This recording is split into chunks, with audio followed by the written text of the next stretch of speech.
You are a scientist. I am a scientist. In fact, I have a framed piece of paper from a major university on my office wall declaring I am a scientist. But that's not what I'm talking about. I'm talking about the fact that I am a Freemason. Have you ever considered that as Freemasons, we are all scientists? You are indeed a scientist. Welcome to the club. Consider the winding staircase.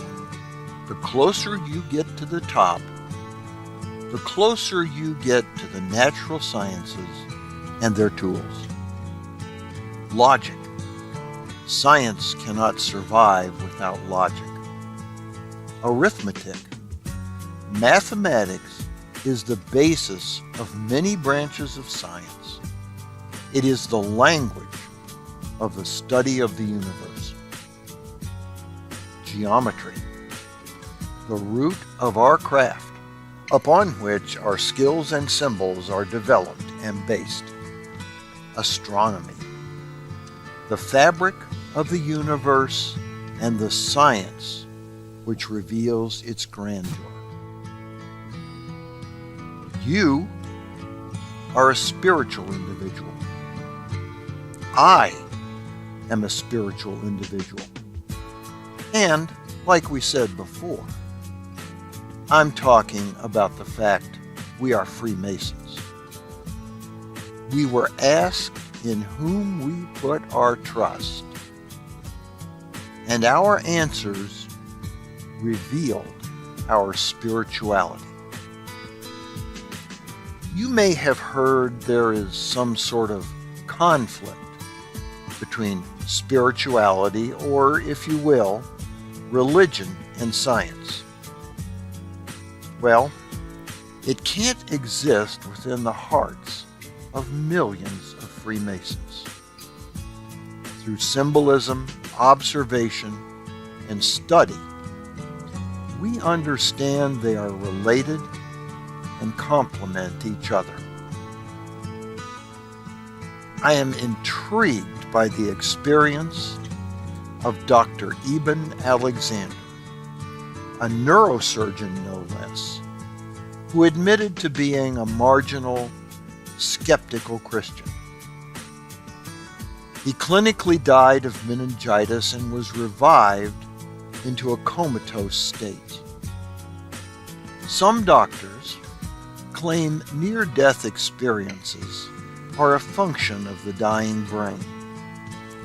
But Dr. Alexander was measured to have no brain activity at all, and yet had an amazing journey through what he calls the realms of heaven.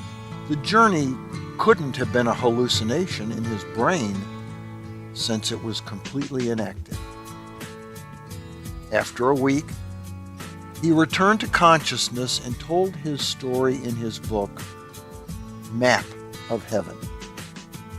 In it, as he vividly describes heaven, he says, nothing is isolated in heaven. Nothing is disconnected. Everything is one. Everything is connected to everything else.